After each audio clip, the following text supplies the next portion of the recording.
Today, we're going to be reviewing the Zeniko Z04 and Zeniko Z08 compact mini camera flashes. These are the smallest camera flashes I've ever seen, but they still pack a ton of power.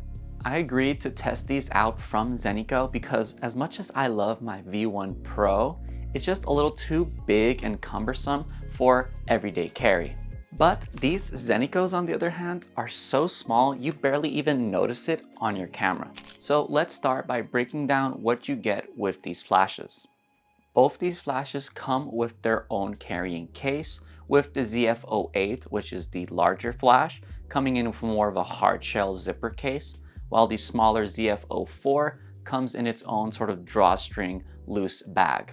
They both come with these short USB-C cables for recharging.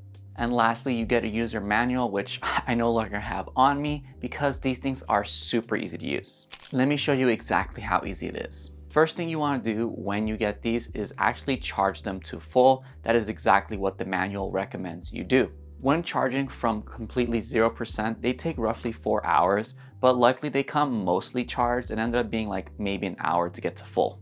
Then you simply slide it into your camera's hot shoe mount and you're pretty much set to go. You have two buttons on the Zeniko Mini Compact Flash. One is for power and the other is to adjust the intensity of the flash. Depending on the model, you have different power adjustments. The smaller ZF08 only has two power adjustments, full power and half power, while the larger ZF08 has 5 adjustment levels, coming from 1/16 to 1/8, a quarter, half, and full power. And I prefer the micro adjustments you are able to do on the ZF08 over the ZF04. And that's it. Now you're all ready to start using the flash to take your photos.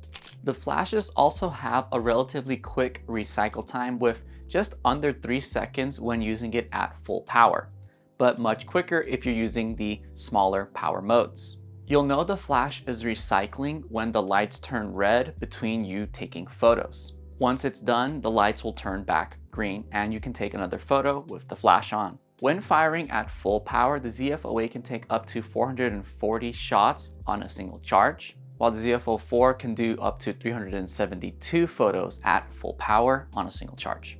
And to help preserve the battery of these flashes, they have an automatic sleep mode when inactive for over 30 minutes. The light quality that this flash provides is actually really impressive.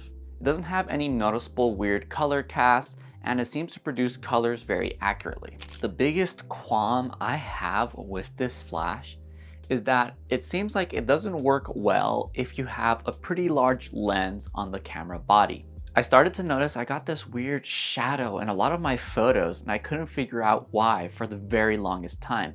And then I decided to switch the lens to something much more compact like my 50mm, and suddenly that shadow disappeared. Granted, you can also get rid of the shadow of your lens if you go into more telephoto range like 50mm, 85mm and above.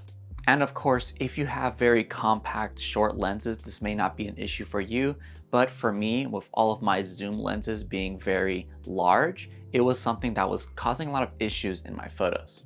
The biggest drawback of these flashes is that there is no auto or ETTL mode on them, meaning you'll need to adjust the power on the fly when using them. But here are some simple rule of thumbs I follow when using them. If I'm shooting outside and it's a bright sunny day, I'm pretty much leaving these things on at full power. That way they're able to provide some fill and actually fight with the sun. If I am shooting something indoors, I like to start at a quarter power and then simply adjust from there. This isn't a deal breaker by any means, but it just means you will probably need to take 1 to 2 test shots before you can actually get your desired photo. But the more you use these, the better you get at this intuition and the less test shots you'll need to take. After testing these over the past month, I can confidently say that Zeniko knocked it out of the park with these flashes. These are an amazing, easy to use, and convenient on-camera flash for anyone looking to get into flash photography. And even for someone who owns flashes, this may be a nice compact version for you to carry every single day. And the best part, the ZF08 cost $33, while the ZF04 cost $30, making them super affordable. Compared to my Godox V1 Pro, which cost me around $350, these are a super affordable option that's going to get you pretty much 90% of the results. And because they are so compact and easy for everyday carry, you're definitely going to get a lot more use out of these. There will be links in the description and the pinned comment if you want to pick these flashes up for yourself. Let me know what you think of these flashes in the comment section below. If you like gear reviews just like this one, you can check out my full playlist I have here. Thank you so much for watching all the way until the end. I appreciate every single one of you who do, and I'll see you in the next video. Peace.